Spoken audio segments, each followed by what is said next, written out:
berapa tuh? 2 juta apa 2.500.000 gitu. Kita tinggal 1 minggu cuman bayar 2 juta apa bahkan ada yang bayar cuman 200.000 untuk 3 hari atau gimana gitu. Aku bilang Luar parah biasa. ini ya. Parah ini. Banget. Padahal costnya aja mungkin listriknya nggak nyukupin itu. Nggak nyukupin, bener nggak nyukupin itu. Yang penting malah yang penting ada penghuni gitu ya. Iya, Iya. ada penghuni. Cuman ya memang mau kita mau gimana lagi ya enggak? Ya kayak kalau di aku berpikirnya sih gini, Mel, aku kan tinggal berdua sama ibu ya. Aku tinggal berdua sama ibu. Mungkin kalau aku membawa gaya koboi-ku, aku mah cuek aja kemana-mana. Tapi aku tinggal di satu dengan ibu, kedua aku bertetangga. Ya aku juga harus berusaha untuk menenangkan pikiran mereka. Iya, betul. Cara menenangkan pikiran mereka ya kita terlihat untuk tidak beraktivitas terlampau lebih aja gitu, lebih banyak di rumah. Iya, jadi mereka lebih tenang gitu loh. Merasa lebih nyaman ya. Betul. Merasa lebih nyaman kayak gitu aja. Aku sebenarnya planningku Mel, Mei kemarin ini, aku ada rencana mau stay antara 3 sampai 4 bulan di Gili Trawangan. Cuman karena Gili kan ditutup juga kan? Iya, dia duluan ditutup. Iya. Jadi sebelum Bali ditutup, dia duluan ditutup. Dalam rangka apa, Met? Rencananya 2 ini minggu di sana. Jadi gini ceritanya nih. Oke, flashback sedikit kan. Aku kemarin tuh 3 tahun jadi pegawai honor ya di sini ya. Cuman ya, kau tahu sendiri lah, aku yang apalagi mungkin karena aku masih bujang ya. Aku masih bujang, idealisnya masih sampai sekarang gitu loh. Idealisku tuh masih kan. Akhirnya aku berhenti. Nah, terus selang kita kemarin sama kan. Berarti, Met. Iya. Sama masih bujang ya. Iya. Sama-sama keluar dari pegawai honor ya. Oh, gitu sama kita. Ya. Karena gini loh, ya tahu sendiri lah kan, di kepegawaian itu ada kasta pegawai honor dan kasta pegawai negeri sipil mutlak.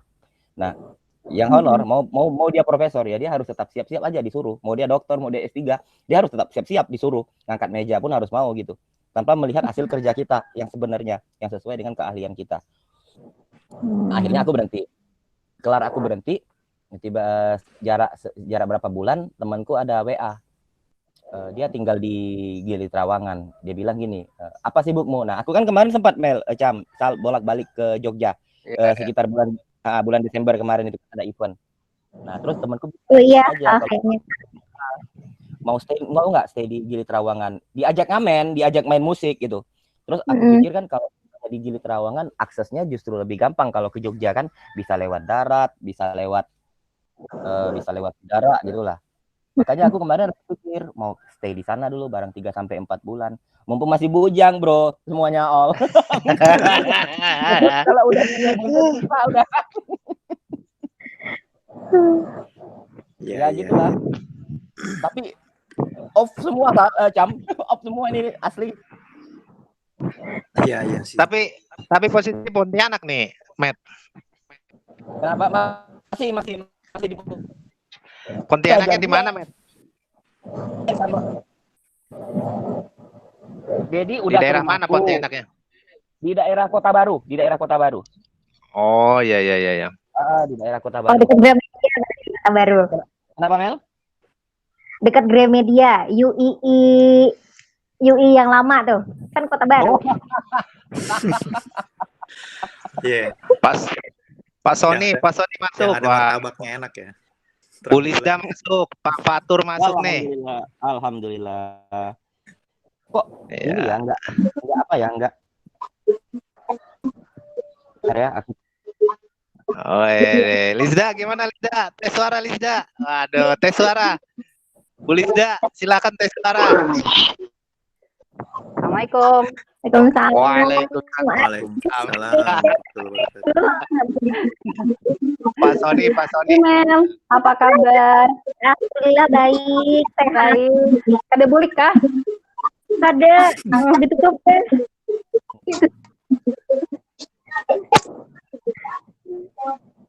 Halo. Assalamualaikum. Waalaikumsalam. Apa kabar semua? Baik, Baik, baik. Asal.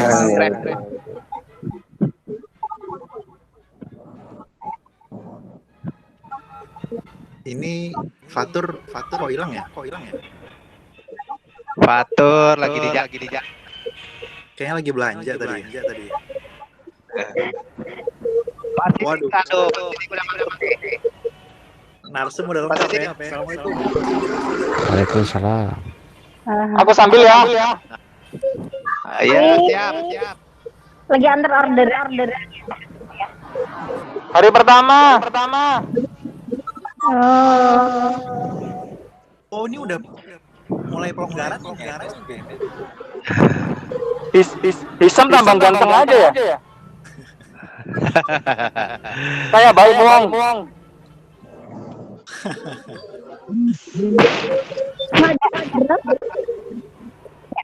Ya. Ini gimana caranya?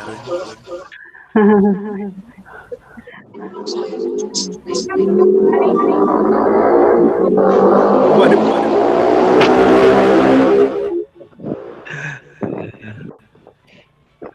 Ini gimana nih kita? Oke. Ada yang Oke ya.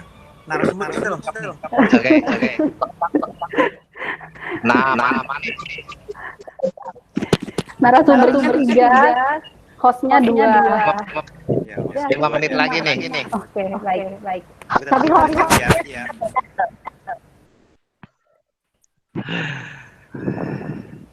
Pak Hambali belum masuk nih, Pak Hambali. Om Sidik, apa kabar Om Sidik? Alhamdulillah baik Om Isam. Suaranya agak jauh nih Om Sidik. Kedengaran nggak suaranya? Kedengaran agak kecil. Sip. Posisi di mana nih Om Sidik?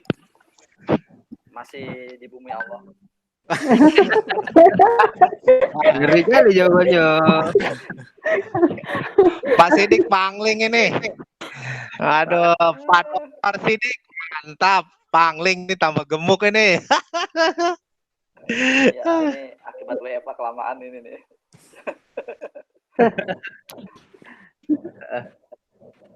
Gimana Om Isam? Ya, aku posisi rumah di Samarinda ini. Oh. Mantap. Sehat semua ya? Alhamdulillah. Alhamdulillah. Cuman lumayan nih 2 bulan nggak ketemu anak istri. Oh, Bisa balik ke Jogja. Oh, mereka di Jogja ya, Sam? Mereka di Jogja. oh, Jadi sebenarnya saya tuh masih jadi warga Jogja. Tiap bulan pasti balik ke Jogja. di Samarinda kerjaan. Samarinda kerjaannya. Cam kayaknya ada alat elektronik lainnya deh. Siapa ya ini ya yang Jadi echo ini. Jadi ada echo ya.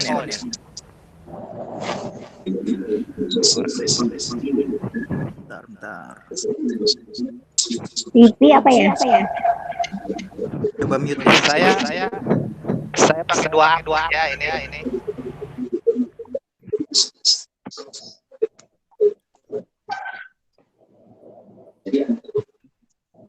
Mantap ini, aduh luar biasa.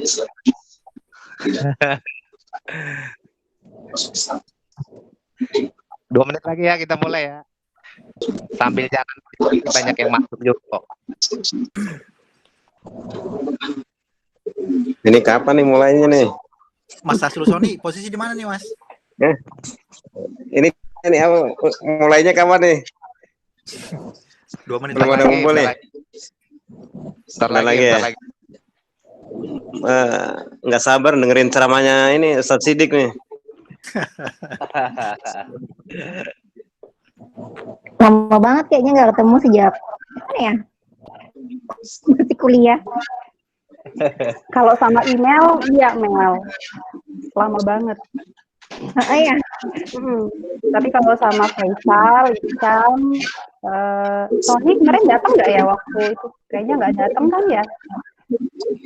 Aku nggak datang. Yang reuni itu 15 ada nggak ya? Aku lihat nge-share fotonya aja sih sosial media.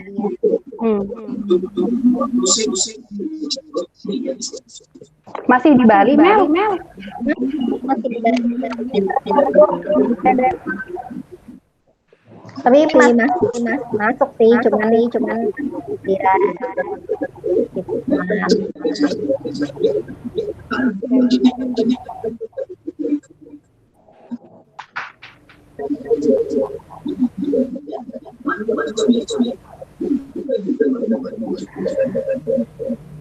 Oh, ada eho lagi ya? Iya ini.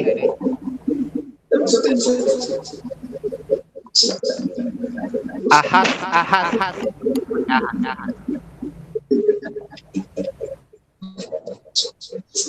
mungkin project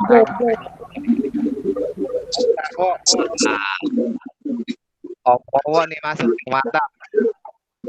Banyumas. Videonya Om, videonya aktifin.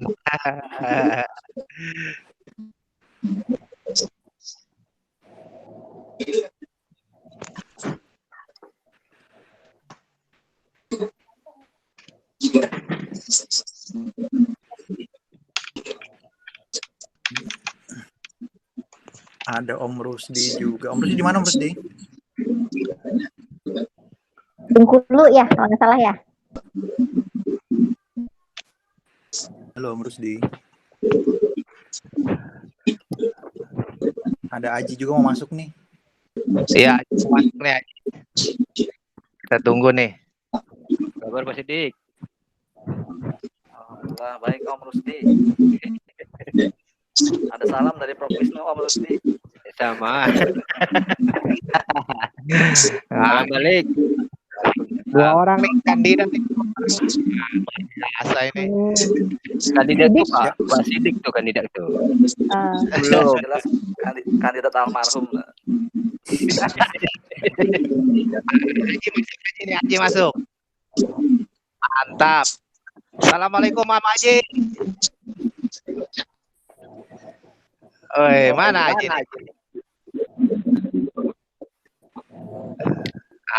Haji, bisa aktifin mikrofonnya Haji.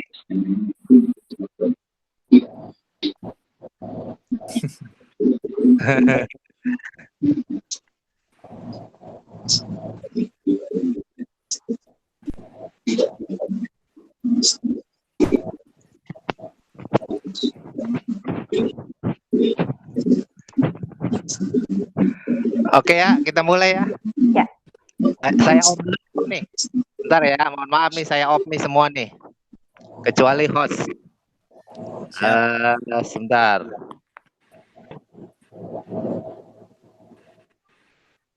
Bentar ya.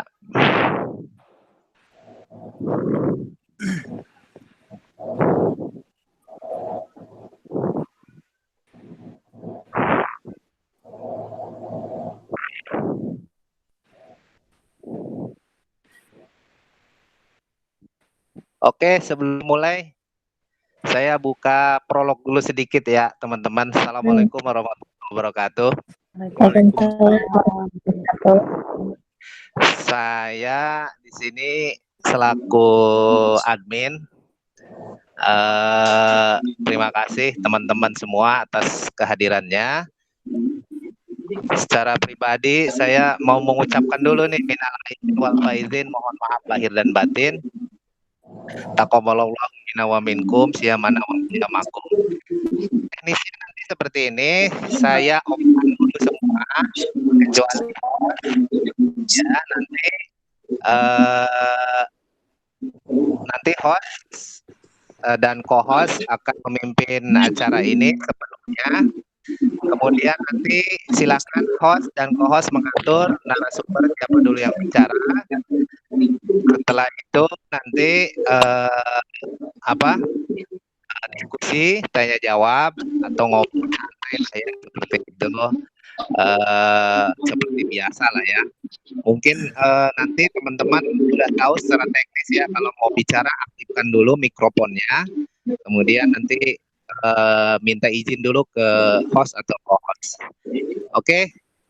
kita mulai saja acara ini dengan sama-sama baca basmalah. Bismillahirrahmanirrahim. Oke, saya serahkan kepada Bapak Hisham Irwandi dan Ibu Melati. Dipersilakan, monggo. Baik. Ya, terima kasih. Iya. Faisal. Sebelumnya Assalamualaikum warahmatullahi wabarakatuh. Waalaikumsalam. Terima kasih teman-teman yang udah bisa ngasih waktunya dari libur buat kita silaturahmi ya. Acaranya kan halal bihalal. Walaupun jarak memisahkan, cuman kita tetap dekat di hati lah. Gitu. Di sini sudah ada aktif sekitar 1, 2, 3, 4, 5, 6, 7, 8, 9, 10, 12, 14 orang malah sekarang udah. Ya. Narasumber juga ada lengkap. Ada Ibu Lisda, ada Bro Ismet, sama ada Bro Sidik. Nah, baik, mungkin mempersingkat waktu ya. Narasumber pertama ya Mel ya, kayaknya Bu Lisda ya, yang kita kasih kesempatan ya. Bu Lisda ini sekarang dosen di UII. Ngajar apa ya Bu? Teknik kuliner. Teknik kuliner ya. Oke Bu, supaya lebih tertata mungkin Ibu boleh mulai duluan deh. Saya persilahkan waktunya Bu. Monggo Bu. Gak adil nih Icam, cuman saya yang dipanggil Ibu. Ya, ya nggak apa-apa. Baik, Bismillahirrahmanirrahim. Assalamualaikum warahmatullahi wabarakatuh. Alhamdulillahirabbil alamin. Assalatu wassalamu ala asyrafil anbiya wal mursalin wa ala alihi washabihi ajmain. Alhamdulillah, ini kali pertama saya join langsung diminta jadi narasumber. Be honest ya, terus terang belum pernah gitu ikut, jadi nanti mohon dimaafkan gitu ya kalau sorry ya Cal kalau nggak sesuai harapan, nggak sesuai harapan ya. Jadi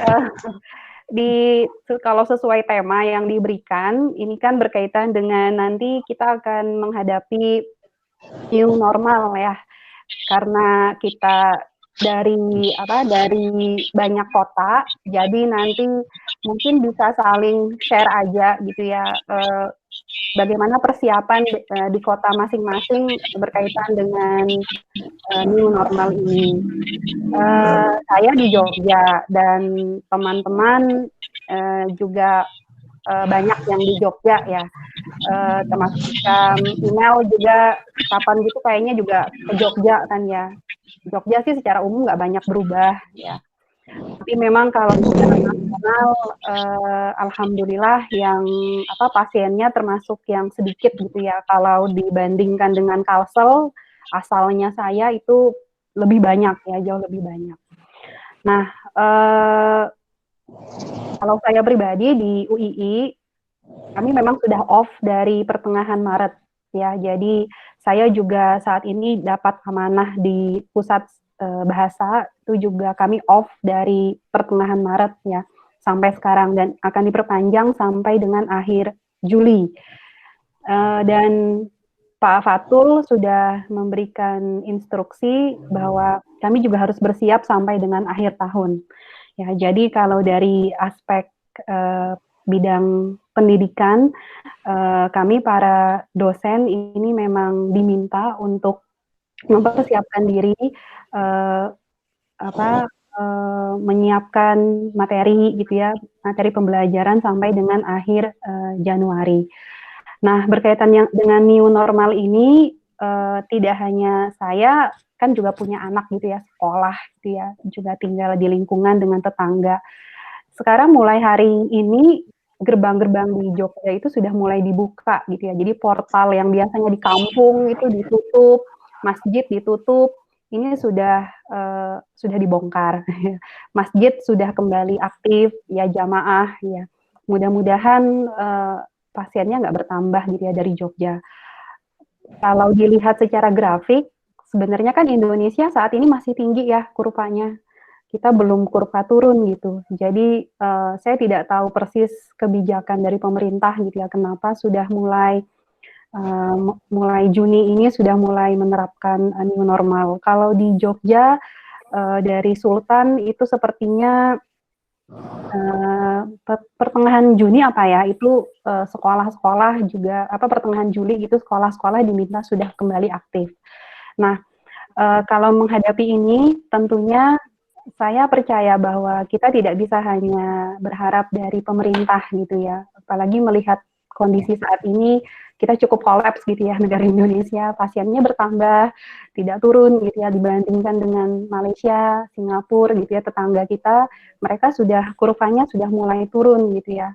Contohnya saja Thailand kalau yang cerita dari suami saya, mereka juga menerapkan new normal, tapi itu sudah mereka persiapkan bahkan di lingkungan masyarakat terkecil. Jadi misalkan warung-warung gitu sudah punya protokol sendiri untuk melayani pembeli.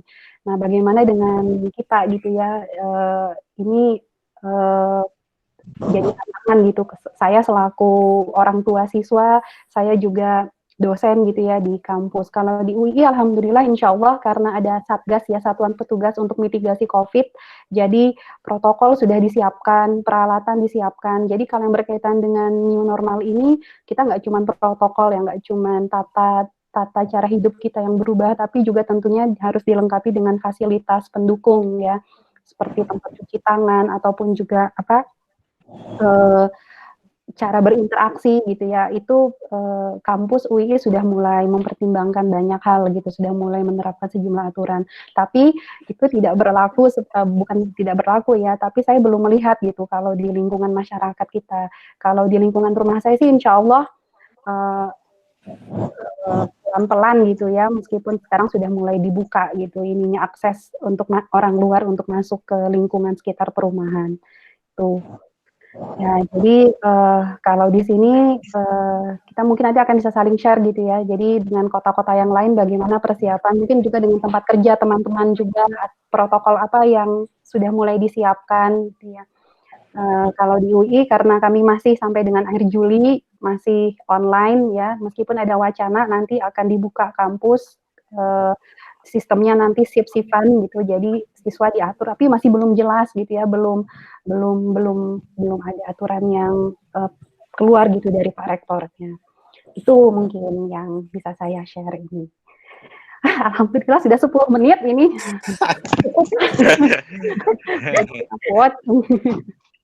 Lanjut. Oke, Bu Lisda. Ada Atun, ya. Atun. Terus saya boleh tanya dulu nih ya, Lis ya. Kalau ini kan kampus lagi nggak ada kegiatan nih, mahasiswa itu pada ini nggak sih, masih ada biaya sekolahnya nggak sih, kayak SPP-nya gitu sih, kalau di kampus? Kalau dibilang maksudnya kegiatan fisik di kampus? Bukan, maksudnya masih ada biaya yang dibayar tiap bulan nggak sih mahasiswa?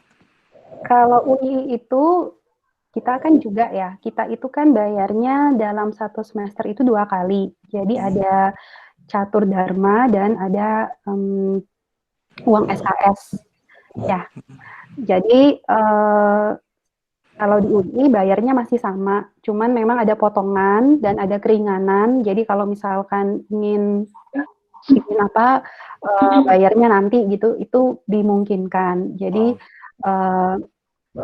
ada potongan untuk uang pulsa juga ya. Kemudian beberapa mahasiswa juga dapat bantuan sembako, terutama yang tinggal di sekitar kampus selama mereka melapor gitu ya ke Satgasnya COVID-19-nya UII, nanti mereka juga dapat bantuan sembako. Tapi kalau dari itu potongan nggak ada, cuman itu aja sih ada ekstensi. Tapi kalau dibilang tidak ada kegiatan, enggak ya, Cam ya, tetap kuliah tetap, bahkan lebih stres mahasiswanya karena setiap dosen memberikan tugas gitu.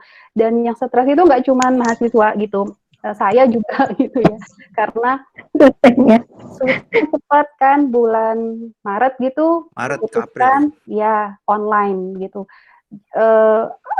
saya harus menyiapkan video pembelajaran, aktivitas online. Lebih nyaman offline ya. Jadi kita datang ngajar gitu ya, kasih tugas gitu, oke kumpul. Kalau yang online ini harus ya tadi bikin video ajar gitu dan harus tertata skenario. Ya somehow sih mulai menikmati. Mulai menikmati model ini. Lebih nyaman ya kerja di rumah pakai daster gitu. Nah, terus kalau dari UI sendiri ya, ada nggak sih mahasiswa atau dosennya yang terpapar COVID yang setahu? Alhamdulillah nggak ada ya? Alhamdulillah nggak ada. Karena kita cukup cepat sih responnya. Jadi UI termasuk awal ya di Jogja. Hanya selisih 2 atau 3 hari dengan UGM. Ketika UGM memutuskan lockdown gitu, UI juga. Dan semua kegiatan yang sifatnya internasional berhubungan dengan orang asing langsung diantisipasi gitu. Jadi ada pengecekan. Kalau dosen sih setiap tahun dapat fasilitas medical check up ya. Iya. Ya insya Allah sih, alhamdulillah sampai sejauh ini belum. Ya alhamdulillah. Oke. Mungkin dari Bu Lisda sudah nyampaikan tuh cerita sedikit setelah di kampus gimana. Kalau ada yang mau nanya, boleh nih, Pak Rusdi ya. Narasumber aja dulu Pak Isam semua. Oh gitu. Nanti diskusinya, ya. Oke. Borongan berarti belakangannya ya. Oke. Nah, diskusinya nanti habis narasumber semua. Oke. Terima kasih. Kita kasih kesempatan ya. Oke, makasih Bu Lisda ya, makasih banyak. Yang kedua nih. Ya, masih ada Pak Sidik sama Pak Ismet. Tadi Pak Bro Ismet udah mulai cerita-cerita sedikit tuh tentang kehidupan di Pontianak gimana. Mungkin bisa dilanjut sekarang, Bro. Kami persilahkan ya. Suaranya.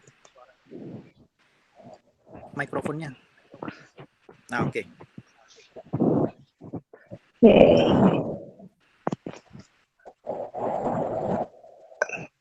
Ismet, tes. Bisa masuk? Belum keluar suaranya. Halo, Assalamualaikum. Ya, masuk. Oke. Kawan semuanya, saudara-saudaraku. Assalamualaikum warahmatullahi wabarakatuh. Waalaikumsalam.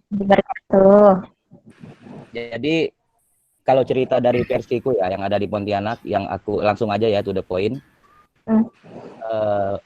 Yang ada di pengamatanku untuk di Pontianak sendiri, protokol dari pemerintah itu ketat, dari pemerintah daerah, pemerintah provinsi.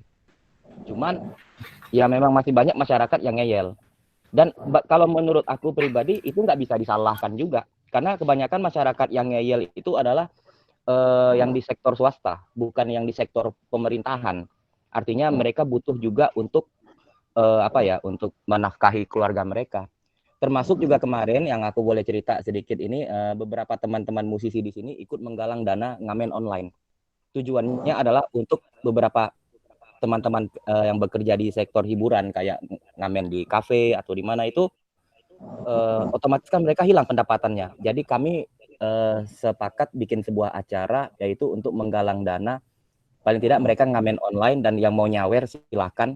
Dan kemudian ada 1 orang, 2 orang yang mau menyumbangkan uangnya untuk membelikan sembako khusus untuk teman-teman seniman atau musisi di sini. Karena teman-teman muda yang sudah berkeluarga, yang banyak yang menggantungkan hidupnya di musik atau di seni itu banyak di Pontianak ini banyak gitu loh. Di Pontianak ini banyak. Jadi mau nggak mau kami di sini juga nggak. Terus aku jujur banget, aku hanya mengikuti sekilas saja tentang perkembangan COVID di Kalimantan Barat khususnya nih. Karena gimana?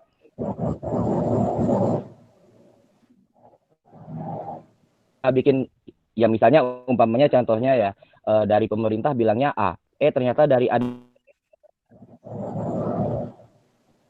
yang orang famous katakan Jering SID gitu, dia bilang B bahwa ini bla bla bla bla. Akhirnya kan bentrok di pikiranku. aku ya udahlah, terserah mereka mau apa ya, menjabarkan teori apa terserah. Yang penting aku berusaha menjaga diriku dan berusaha menjaga lingkunganku aja. Itu aja bagiku, kalau bagiku. Dan berusaha untuk peduli dengan apa yang terjadi di sekitarku. Hanya itu aja sih kalau menurut aku. Karena bagiku pribadi hanya itu yang mampu aku lakukan. Ya sekitarku artinya mungkin teman-temanku, saudara-saudaraku, keluargaku, apa semua tetangga-tetanggaku, ya seperti itu aja.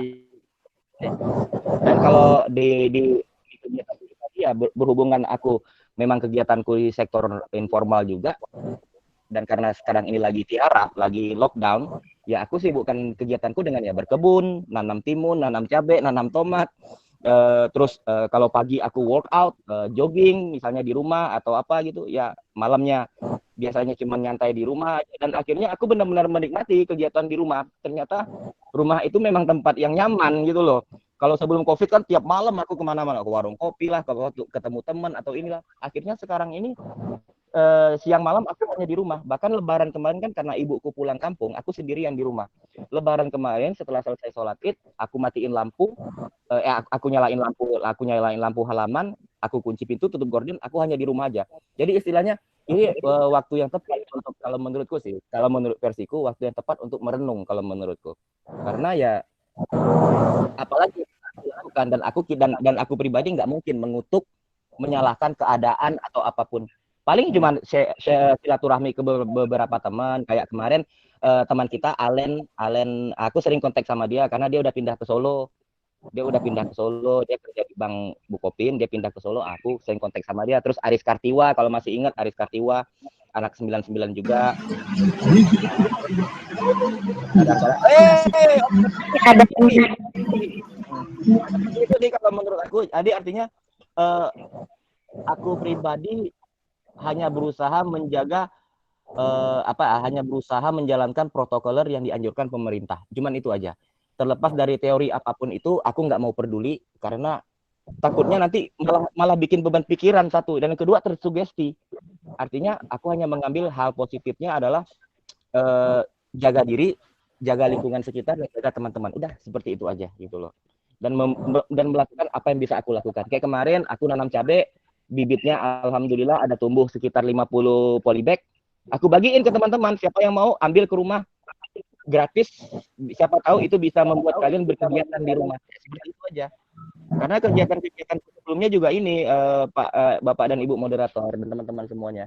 Kegiatan-kegiatanku ya kemarin kan selain musik, aku juga buka sekolah bahasa Inggris gratis di sini di kampungku. Cuman karena COVID, anak-anak itu juga pada libur di rumah, nggak bisa kemana-mana gitu loh. Ya akhirnya ya udah biarkan mereka menikmati waktu mereka aja di rumah, mungkin dengan keluarga atau dengan apa. Ya, mudah-mudahan jelas ya teman-temanku. Situasi di Kalbar sih normal aja sih kalau menurutku. Yang bandel masih banyak, cuman beberapa jalan protokol juga udah ditutup. Ada jam malam gitu loh, sampai jam 12, nanti dibuka lagi, besok seperti itu lagi. Mall yang dulunya rame sekarang sepi, justru pasar tradisional yang rame. Nah, seperti itulah sekarang kalau di Pontianak khususnya. Beberapa razia sering dilakukan, beberapa kali razia sering dilakukan di tempat hiburan kayak di coffee shop atau di apa. Dan temanku juga kan razia gitu loh, disuruh pulang gitu loh karena ada kumpulan massa di situ. Ya kurang kira-kira seperti itulah. Monggo Pak moderator, Ibu moderator. Nyanyi dulu, Mas. Oh, nyanyi apa? Ngawur kowe. Tet. Makasih Mas Ismet ya, udah menyampaikan dengan Pontianak. Monggo. Lanjut, men. Bang Oke. Awal. Mulai makin Gitu deh, udah datang tuh. Sudah ada 19.000 orang nih kayaknya di sini. Oke, ya, 20 ya 19. Silakan lanjut.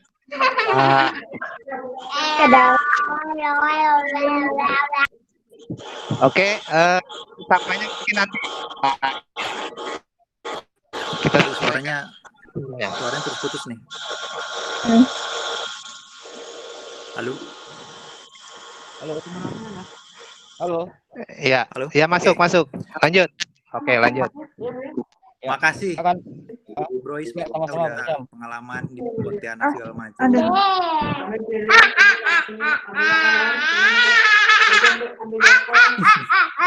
Iya, Bu Ausnya di off Di dulu. mute dulu kali Bu ya. Sebentar, aku mute dulu ya, sebentar. Iya, iya, oke. Oke, kita lanjut. Oke.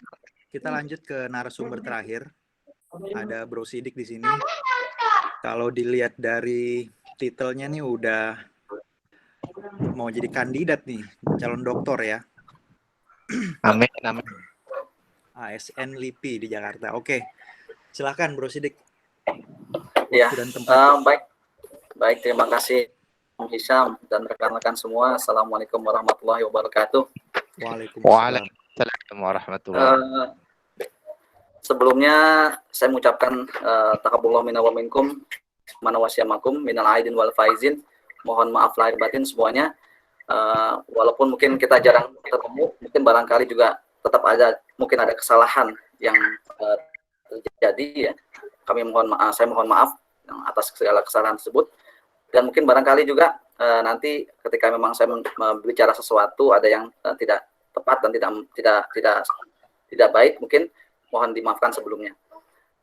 Teman-teman semua, seperti halnya mungkin tadi ada Bu Lisda, ada Om Ismet gitu ya, itu luar biasa pengalamannya, Masya Allah, ketika memang kejadian yang memang di luar keinginan kita semua ya, tapi memang ini sebuah konsekuensi yang memang harus kita hadapi semuanya. Makanya dari itu kita sama-sama berdoa supaya kita tetap diberi kesehatan. Ya, paling penting itu kita beri kesehatan, kemudian kita juga bisa menjalani aktivitas seperti apa yang kita mampu lakukan. Ya. Saat ini kebetulan alhamdulillah saya tinggalnya di Depok, teman-teman semua. Jadi Depoknya mungkin dulu Depoknya di Sleman, sekarang Depoknya di Jawa Barat gitu ya. Kebetulan karena sejak tahun 2017 saya kerja di LIPI dari tahun 2016, kemudian dari 2006 kemudian juga saya sempat ikut reuni itu di reuni informatika waktu itu tahun 2009 kalau nggak salah ya. Karena kebetulan saat itu memang saya lagi kuliah juga di UGM. Jadi pas banget momennya saya bisa ketemu. Tapi yang setelah itu saya mohon maaf tidak bisa ikut bergabung. Kemudian alhamdulillah di 2017 saya bisa melanjutkan studi juga di UPI ya. Kemarin UI 1, kemarin sekarang UI, beneran UI ya. Tapi ini pengalaman yang memang luar biasa gitu ya. Karena memang di luar ekspektasi juga ada kesempatan yang kita jalani gitu ya. Semoga ada hikmah dan semua berkahnya. Memang di UI sendiri ya, ketika memang sejak Maret sudah off gitu ya, tidak ada kegiatan akademik, diliburkan semuanya dan semuanya dilakukan secara virtual ya. Kemudian kuliah pun dilakukan seperti ada UI, boleh saya cerita, dilakukan secara conference ya, telekonferensi gitu ya, ada Google Meet, ada yang Zoom dan lain sebagainya. Dan memang ini tantangan yang luar biasa, dan kebetulan kalau saya pun masih dalam proses penelitian dan penyelesaian studinya ya, dan mohon doa dari teman-teman semua mudah-mudahan bisa selesaikan dengan segera karena sudah berjalan 3 tahun ini, mau masuk Amin.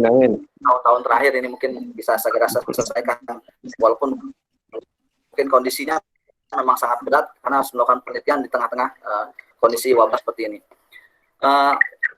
Mungkin sedikit, mungkin 5 menit gitu ya, saya coba sharing ya, barangkali biar ada sedikit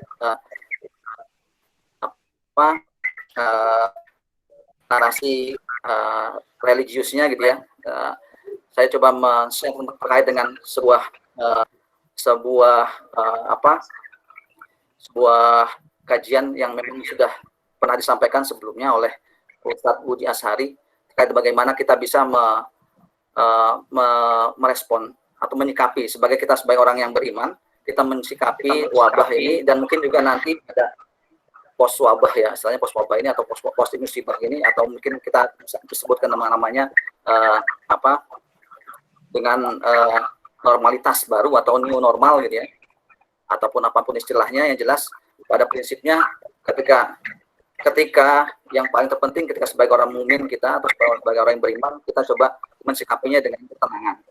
Jadi teman-teman kita semua coba tenang, walaupun apapun informasi yang hilir mudik ke kanan kiri kita melalui media sosial, media televisi dan lain sebagainya, kita coba tenangkan diri kita bahwa segala sesuatunya terjadi tidak lepas dari karena memang itu adalah rencana Allah Subhanahu wa taala.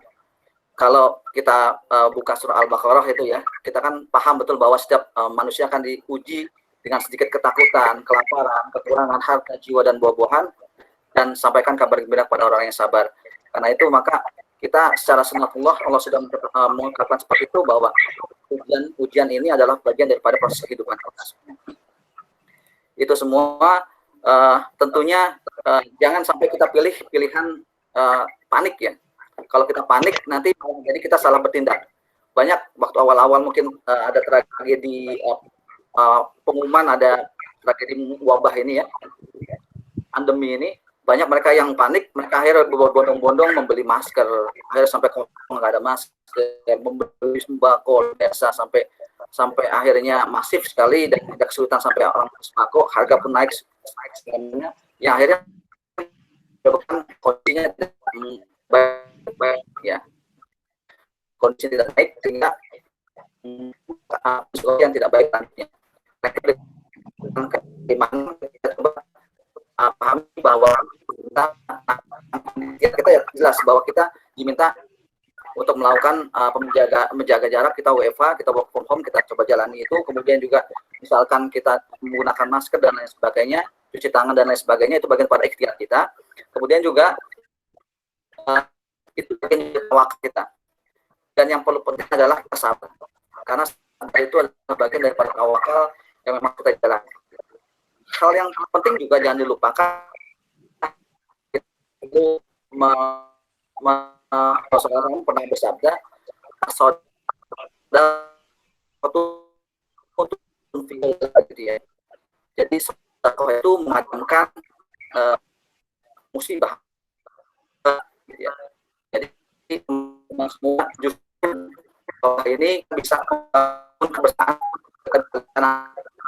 kita, siapa yang makan kita berikan, atau paling tidak minimal dengan cara-cara seperti melihat wajah teman-teman kita semua, kemudian kita saling berbicara, berkomunikasi, ini juga menambah bagian daripada menguatkan teman-teman semua. Karena tentunya pasti yang terkena dampak tidak banyak, tidak sedikit ya. Yang terkena dampak terkait dengan ekonominya, pekerjaannya dan sebagainya, bahkan mungkin ada HK gitu ya. Itu pasti dari teman-teman kita pasti ada seperti itu.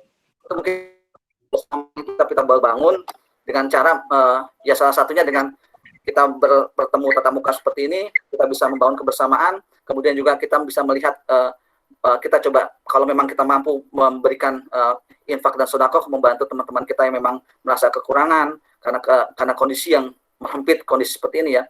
Karena memang informasi yang beredar juga banyak dari saudara-saudara saya bahwa ketika kondisi saat ini terjadi, banyak mereka yang terutama yang tenaga-tenaga kontrak ya, mereka diberhentikan dari pekerjaannya. Itu konsekuensi yang masih terjadi karena memang perusahaan juga tidak bisa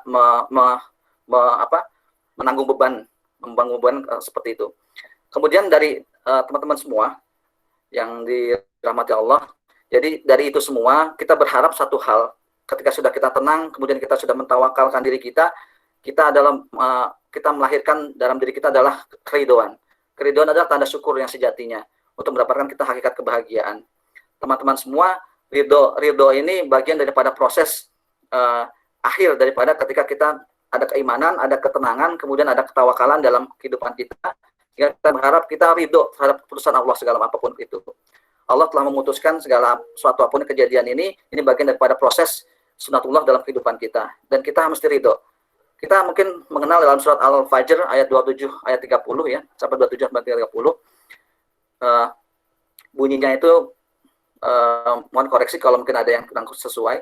Ya ayuhan nafsul mutmainnah irji'i ila rabbiki radiyatan mardiyah fadkhuli fi ibadi wadkhuli fi jannati. Wahai jiwa-jiwa yang tenang gitu ya. Allah memanggilnya secara langsung, jiwa-jiwa yang tenang. Ya ayuhal nafsul mutmainnah kembalilah kamu wahai hati yang ridho dan diridonya ya. Jadi inilah puncak daripada hati Allah, hati itu ridho di dunia. Kepada itu sebenarnya adalah fadkhuli fi ibadi wadkhuli fi jannati. Masuklah kalian kepada sebagai hambaku dan juga masuklah ke dalam surgaku. Artinya dipanggil untuk masuk surga ya mereka yang memang ridho segala kehidupan ini yang berjalan. Ini ada tanda syukur yang sejati kita.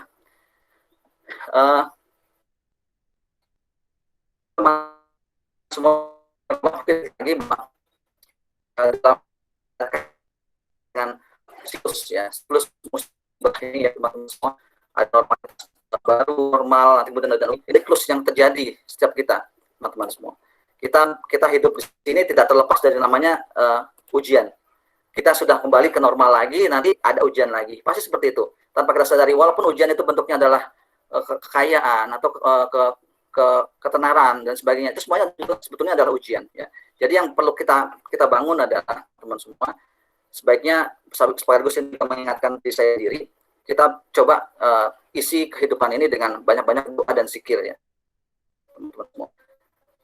Dalam masa seperti ini, dengan kita banyak-banyak berdoa dan berzikir, kita memunculkan nilai-nilai keimanan kita kepada Allah, dan juga kita selalu mengingat bahwa segala sesuatunya adalah keputusan Allah. Di sini teman-teman semua ada seorang ahli yang pernah menyampaikan untayan makna yang begitu dalam itu, bahwa tanda cinta pada Allah adalah zikrullah. Karena dalam bentuknya adalah dengan zikir pada Allah, ingat pada Allah. Kemudian juga tanda seorang berilmu adalah kita takut pada Allah. Jadi semakin kita berilmu, ya harusnya semakin kita takut, bukan semakin kita menentang Allah ya. Kemudian juga tanda-tanda ikhlas dan syukurnya seorang hamba itu adalah ridho dengan semua keputusan Allah Subhanahu wa taala. Itu mungkin sekelumit tentang kaitannya dengan ridho kehidupan terkait dengan segala bentuk dari kehidupan yang memang patut kita jalani. Teman-teman semua, saya ingin sharing terkait dengan doa zikir. Mungkin teman-teman bisa sudah banyak mungkin dapat tentang ini ya, tapi bisa diamalkan dalam kehidupan sehari-hari kita. Saya coba sharing ke teman-teman semua di sini, boleh ya? Saya coba sharing.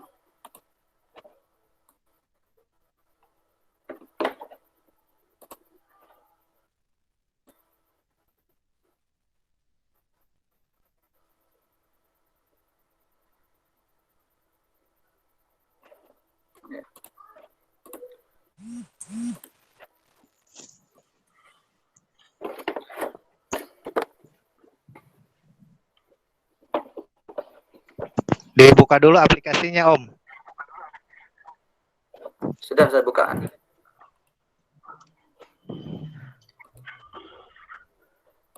Presentasi seluruh layar Anda aja gitu.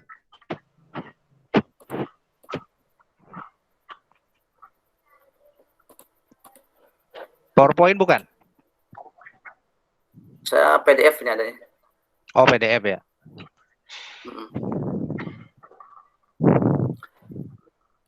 Ini presentasinya tidak aktif ya.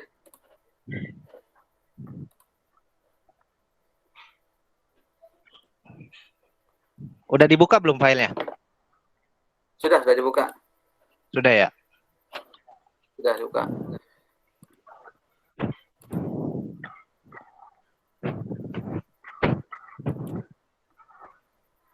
Oke, nggak apa-apa. Saya coba bacakan aja semua ya. Iya. Kalau memang bisa dikopikan. Jadi beberapa doa memang sudah kita pahami semua terkait dengan doa pagi dan sore gitu ya, petang. Ada beberapa doa yang memang kita bisa amalkan terkait dengan misalkan tolak bala ya. Tolak bala ini dari hadis riwayat Ahmad. Misalkan a'udzu bikalimatillahi tammati min syarri ma khalaq, yang artinya aku berlindung dengan kalimat Allah yang sempurna dan kejahatan ciptaannya. Kemudian juga ada tolak bala dari riwayat Abu Daud, Tirmizi.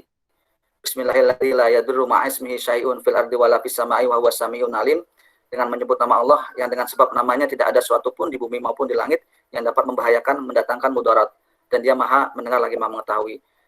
Kemudian juga ada perlindungan dari wabah penyakit yang khusus terkait dengan wabah dan penyakit. Ini perlu kita amalkan setiap hari lah. Paling tidak setelah sholat kita coba lapalkan doa tersebut. Allahumma inni a'udzubika minal barosi wal jununi wal juzami wa min sayyi'il asqam. Ya Allah, aku berlindung padamu dari penyakit belang, gila, dan kusta serta penyakit lainnya yang mengerikan. Ini doa-doa yang mungkin bisa kita amalkan. Kemudian juga ada satu lagi doa terkait dengan dari para anbiya ya, para nabi-nabi. Para nabi ini ada banyak seperti dalam nabinya doanya Nabi Yunus ya. Doa Nabi Yunus ini yang sudah kita hafal dan sudah kita kenal, yaitu la ilaha illa anta subhanaka inni kuntu minaz zalimin. Ya Allah, tiada yang berhak disembah selain Engkau, Maha suci Engkau, sungguhnya saya adalah termasuk orang-orang yang zalim gitu ya. Jadi ini juga sudah diungkapkan oleh Rasulullah sebagai hadis yang dengan hadisnya tersebut mengungkapkan bahwa sesungguhnya tidaklah seorang muslim berdoa dengannya dalam suatu masalah melainkan Allah kabulkan baginya. Jadi ada juga doa Nabi Yunus ini ketika kondisinya Nabi Yunus ini sedang dalam perut ikan ya. Ada 3 kegelapan dalam perut ikan, gelap, kemudian dalam gelap malamnya, kemudian juga gelap di dalam lautan. Di saat tidak ada pertolongan apapun, hanya dengan doa yang bisa dipanjatkan oleh seorang Nabi Yunus untuk mengharapkan pertolongan dari Allah untuk diselamatkan. Begitu juga ada doa dan Nabi Musa, ya Rabbi inni zalamtu nafsi faghfirli, permohonan ampun ya atas menzalimi dirinya. Kemudian juga doa Nabi Nuh, Rabbi inni a'udzubika an as'aluka ma laysa li bihi ilmun wa la taghfirli wa tarhamni aku minal khasirin. Di surah Al-Hud ayat 47, teman-teman bisa buka. Kemudian juga ada surah Nabi Adam ya, dari Nabi Adam itu terkait ketika Nabi Adam khilaf melakukan kesalahan memakan buah khuldi ya. Nabi Adam berdoa kepada Allah, Rabbana zalamna anfusana wa illam taghfir lana wa tarhamna lanakunanna minal khasirin. Ya Tuhan kami telah menzalimi diri kami sendiri. Jika Engkau tidak mengampuni kami dan memberi rahmat kepada kami, niscaya kami termasuk orang-orang yang rugi. Jadi intinya adalah dengan doa ini kita mentauhidkan Allah, kita memahami bahwa kita adalah makhluk khata wa nisyan, kita tempatnya salah dan lupa, dan kita mohon ampunan atas segala kesalahan-kesalahan yang kita sudah lakukan. Mungkin itu saja teman-teman, sudah mohon maaf agak kelamaan dikit, tapi mudah-mudahan ini ada manfaatnya, biar segala apa yang kita lakukan penuh dengan kebarokahan dalam kehidupan kita teman-teman semua. Terima kasih Om Hisam, saya kembalikan ke moderator ya. Amin amin ya rabbal alamin. Terima kasih banyak, luar biasa ya. Siraman rohani, udah di-share juga pengalaman. Makasih Om Sidik, makasih banyak. Oke, ini makin rame ya. Kayaknya peserta. Cuman ada beberapa yang keluar masuk nih.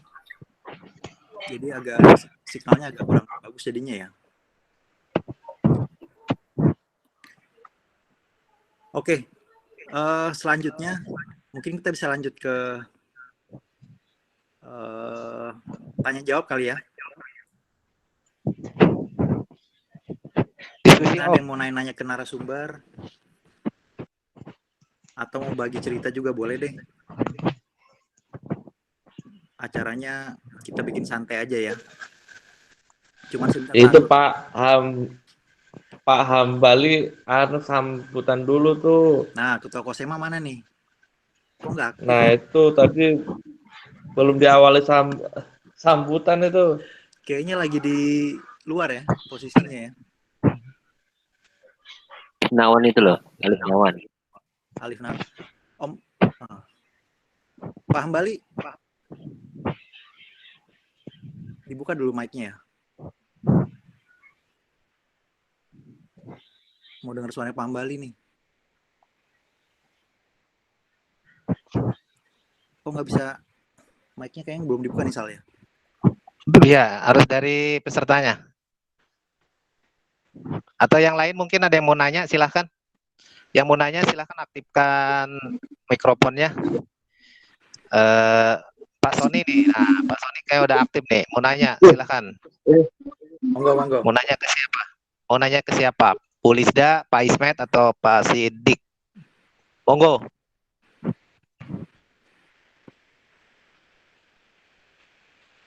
Ayo Son. Halo, assalamualaikum. Waalaikumsalam. Ya, dengar ya? Dengar. Saya udah lama nggak ketemu Mas Sidik dan semuanya nih. Alhamdulillah saya ketemu ya. Allah masih memberikan umur panjang ya, sehingga bisa ketemu. senang sekali ya bisa ketemu semuanya, walaupun ya jarak memisahkan dan sedang diuji ya, bangsa ini sedang diuji ya, semuanya ya.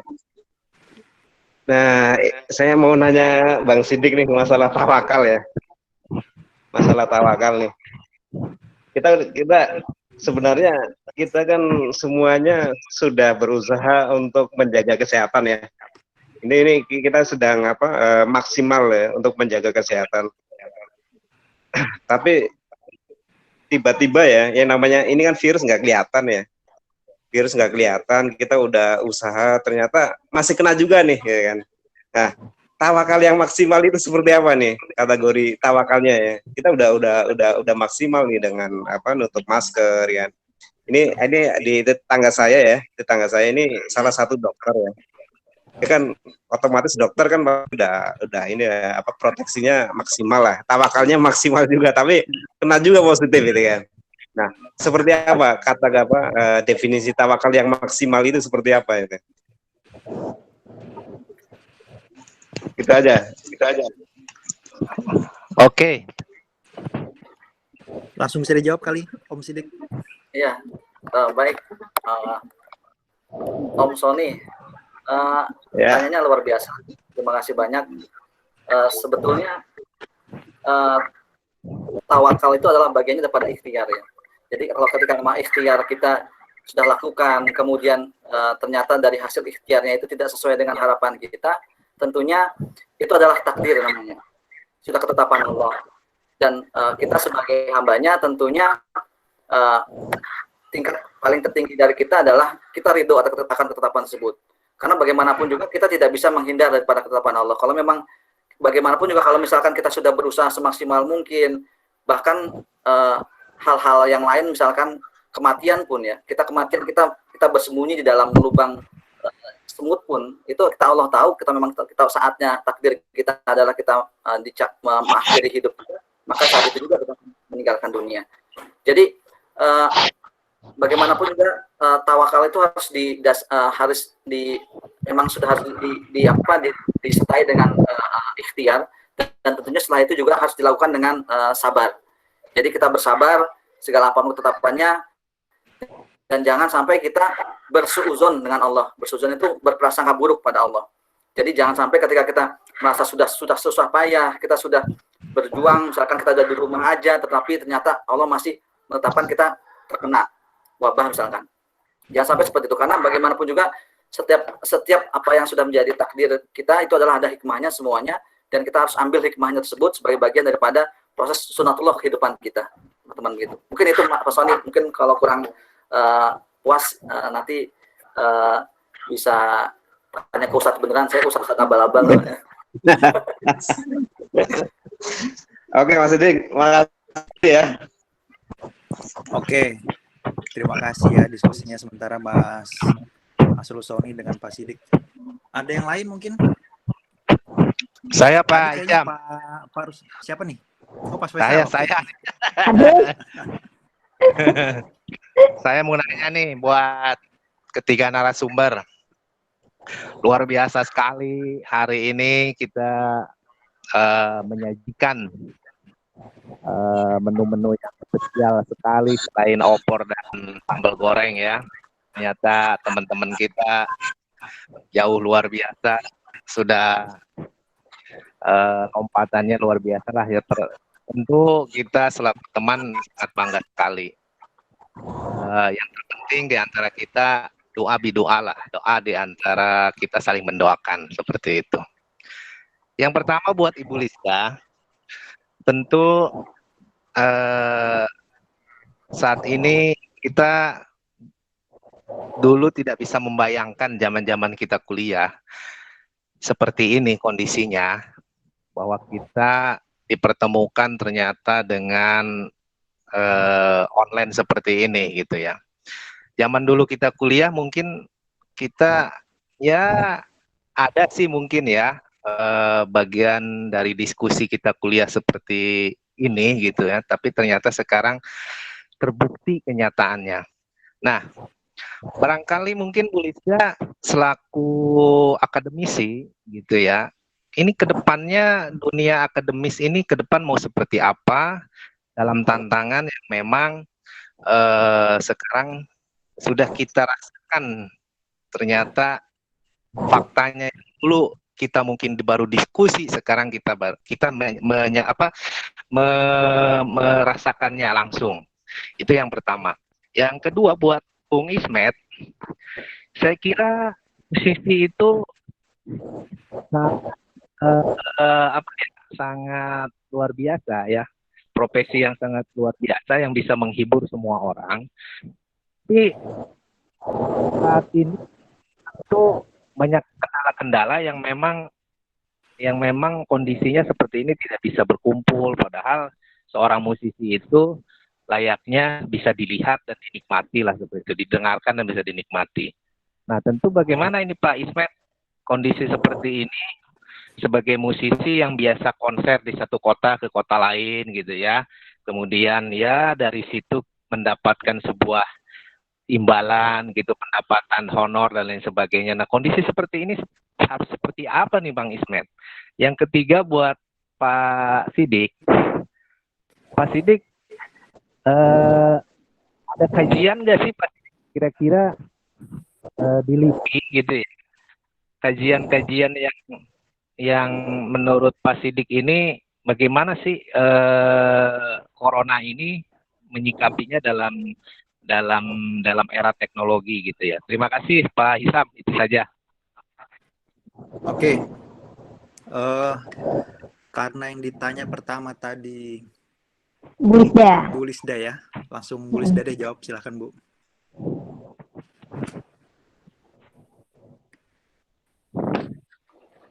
Ada nggak? Oh, oke. Untuk menghemat kuota, jadi video itu hanya diaktifkan di saat-saat tertentu saja. Ya. Oke. Ya betul. Jangankan di zaman saat kita kuliah ya, mungkin di awal tahun sekalipun tidak terbayang bahwa semua lini pendidikan ini harus beradaptasi menggunakan media online. Teman-teman mungkin juga mengalaminya gitu ya dengan anak-anaknya. Anak saya dari yang SD kelas 3 itu juga sudah harus pakai Zoom, Google Classroom, Quizizz ya, Kahoot, yang kuis online ya.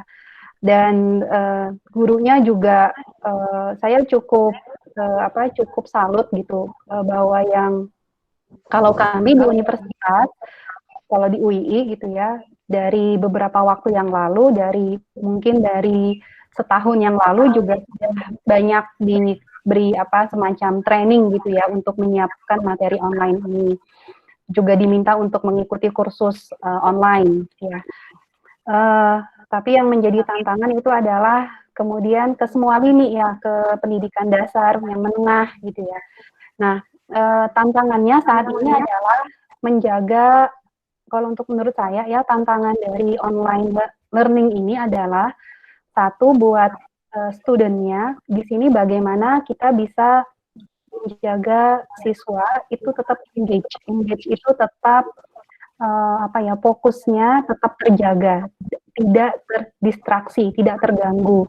Teman-teman bisa merasakan sendiri ya ketika kita online lagi kerja gitu ya dengan laptop, connect ke internet, buka Facebook, buka Instagram, buka YouTube, itu kan mudah sekali terdistraksi ya, terganggu gitu ya konsentrasinya. Dan itu juga yang dialami oleh siswa gitu ya. Jangankan anak saya pun juga begitu gitu ya, ketika kerja pun memang harus gitu. Oke, ketika saya kerja, saya kasih waktu, 1 jam, jangan buka Facebook, jangan buka sosial media gitu ya, nggak buka detik gitu ya.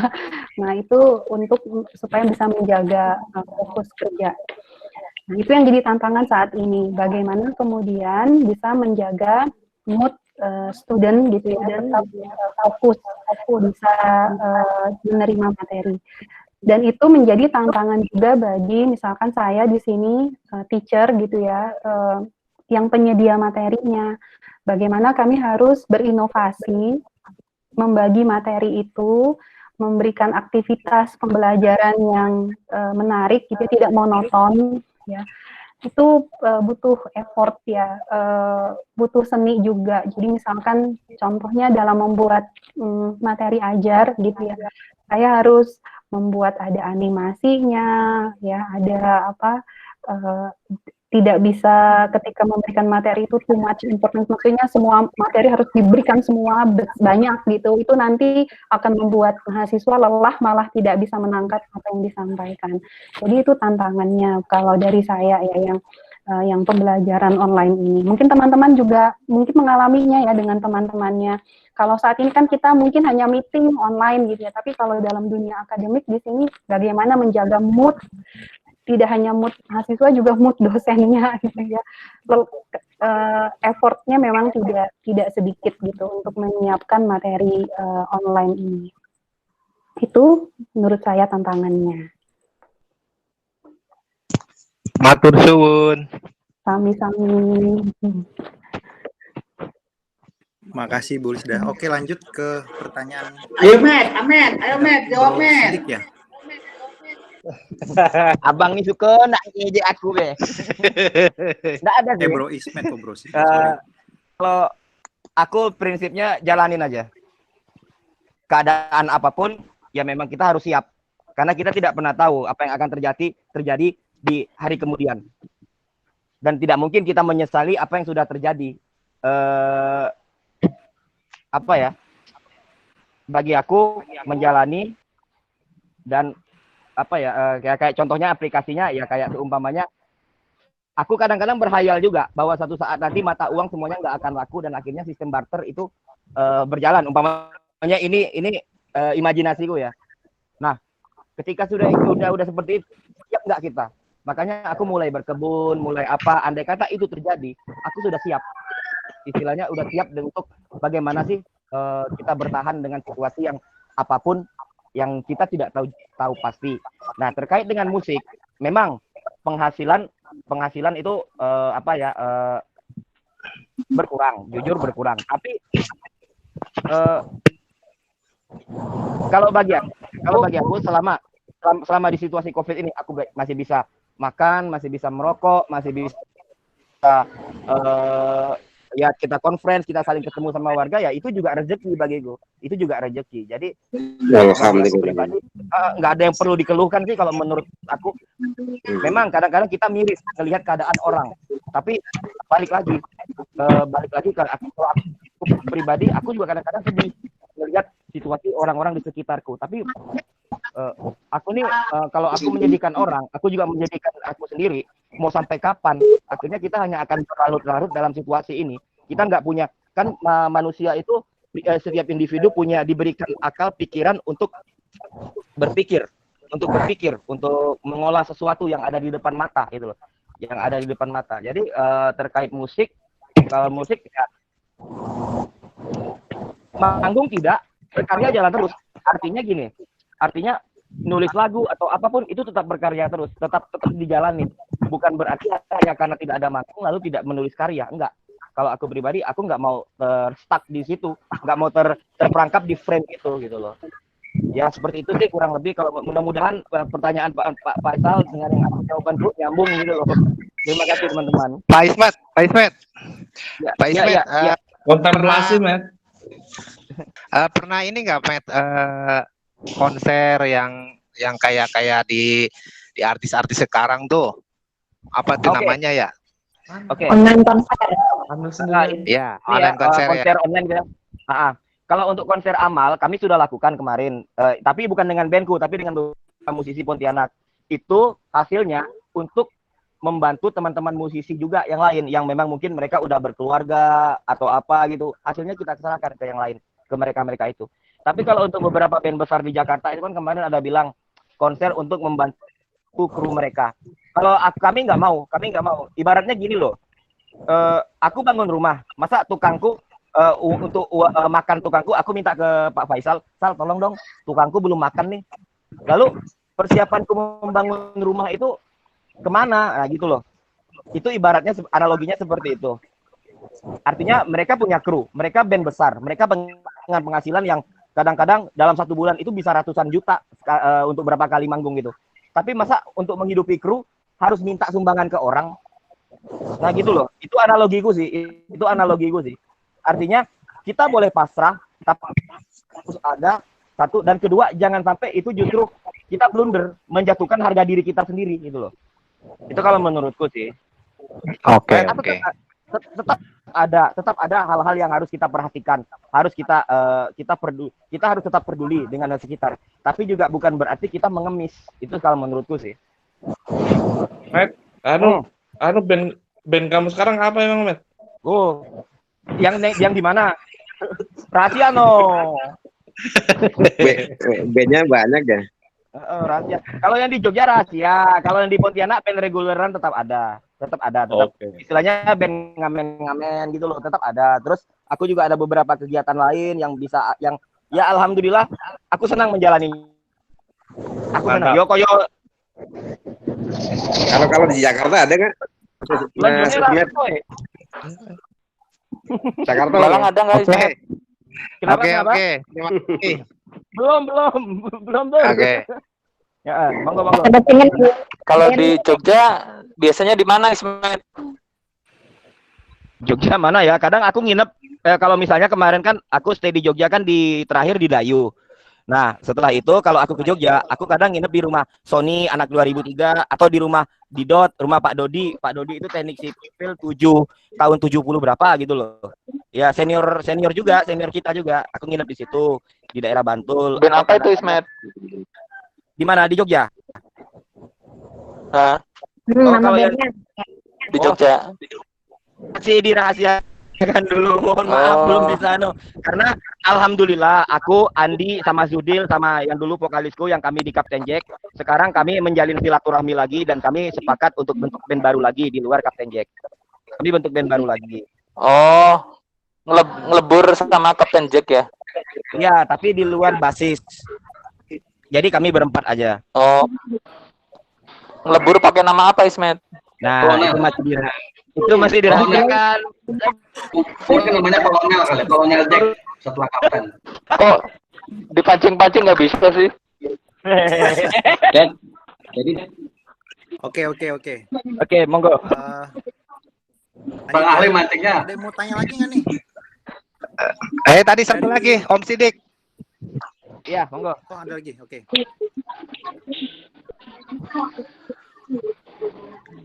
Om Sidik, monggo. Pertanyaan saya. Ya, maaf. Jadi kemana ya? Oh, oke. Ya, tadi pertanyaan dari Om Faisal terkait dengan corona dan perkembangan teknologi ya. Di LIPI sendiri memang kajian-kajian terkait dengan corona yang saya ikuti gitu ya, walaupun mungkin tidak maksimal karena saya sendiri sedang tidak aktif di dalam kantor gitu ya. Tapi yang saya ikuti selama ini bisa dilihat bahwa mereka sedang melakukan konsorsium ya, beberapa konsorsium penelitian dengan BRIN ya, Badan Riset Internasional, Badan Riset dan beberapa kementerian non penelitian, lembaga penelitian non kementerian yang mereka melakukan kajian terkait dengan aspek misalkan baik bioteknologinya gitu ya, teknologi biologinya, kemudian seperti apa misalkan obatnya, vaksin dan lain sebagainya, itu dilakukan secara konsorsium. Mereka melakukan mengecek DNA-nya. Kalau mungkin yang aspek sosial juga ada yang melakukan kajian terkait dengan impact atau akibat misalkan dari aspek ekonominya seperti apa dengan adanya corona seperti ini. Mereka juga melakukan kajian-kajian seperti itu. Kemudian juga terkait dengan sisi informatika misalkan ya, informatika ada namanya bioinformatik ya, bioinformatik juga melakukan kajian terkait dengan bagaimana mengetahui pola-pola kromosom DNA yang memang ada di dalam virus tersebut gitu. Itu mau dikaji seperti itu. Itu mungkin yang sejauh saya ketahui Om Faisal. Mungkin nanti bisa di terlebih lanjut hal-hal terkait dengan perkembangan sekarang. Oke. Terima kasih Pak Sigit. Pak Sidik. Mirip-mirip dikit ya. Silakan Mel. Kalau dari saya sih mungkin teman-teman yang lain ada yang mau nanya lagi nih untuk ketiga narasumber. Seperti tadi kan kata Ijam, itu dibikin santai aja karena saya sendiri baru pernah join. Jujur aja baru pernah join. senang banget bisa ngumpul-ngumpul ya. Kemarin tuh kebetulan pasti jadwalnya pas lagi kerja, jadi nggak enak sih di tempat kerja join meeting ini, karena kebetulan kita sekarang itu kerjanya kan sistemnya shift-shiftan. Satu shift itu cuma 3 orang, jadi kalau saya misalnya izin 1 jam, nggak enak yang 2 mengcovernya gitu. Jadi kalau ada teman-teman yang lain yang mau tanya, silahkan di-on-kan untuk mic-nya. Tadi kayak Pak Rusdi mau nanya deh. Monggo, Pak. Oh, iya. Atau mau berbagi cerita juga boleh, Om Rusdi. Waalaikumsalam warahmatullahi wabarakatuh. Itu juga kan tidak dokter juga itu. Belum. Itu juga. Dosen yang jelas. Jadi mungkin sebenarnya pengen cerita aja tuh lagi yang masih dipusingkan kan ada wacana bakal new normal. New normal kan konsekuensinya mungkin berimbas pada salah satunya anak-anak kita yang mau sekolah gitu kan. Yang mau sekolah pasti berinteraksi dengan anak-anak teman-temannya di sekolah. Itu saya belum kebayang bagaimana cara nanti kita membuat sebuah protokol supaya anak-anak itu bisa aman di sekolah. Tuh. Kedua, kalaupun tidak pakai new normal, gimana cara? Ada nggak teman-teman yang punya saran kegiatan sekolah itu bisa jalan dengan baik? Sementara ketika kita ajukan sistem online, banyak wali murid atau orang tua murid juga keberatan dengan online ini. Misal mereka punya 2 anak yang beda tingkat, pun kalau dengan Zoom atau apa, mereka harus punya 2 device yang berbeda atau bagaimana? Itu gimana? Ada nggak solusi atau yang perlu diminta kerja dulu? Terima kasih. Makasih Pak Rusdi. Oke, mungkin ada yang mau jawab dari Bu Lisda mungkin. Moderator mau nanya lagi boleh nggak nih? Sebentar, kita jawab dulu ya, yang kita jawab dulu Pak Rusdi ya. Oke. Rusdi, terima kasih untuk pertanyaannya. Betul, saya juga punya 2 anak gitu ya, juga membutuhkan kadang membutuhkan lebih dari 1 device ya. Ada yang pakai PC, ada yang pakai HP gitu ya. Kalau di dunia pendidikan untuk pembelajaran itu online itu sebenarnya ada 2 ya, ada yang asinkron, ada yang sinkron. Jadi kayak seperti saat ini kita namanya sinkron ya. Jadi kita berada di waktu yang sama. Kita akses seperti ini gitu ya, kita ada online meeting, kemudian misalkan gitu saya adalah dosen gitu, kalian adalah mahasiswa.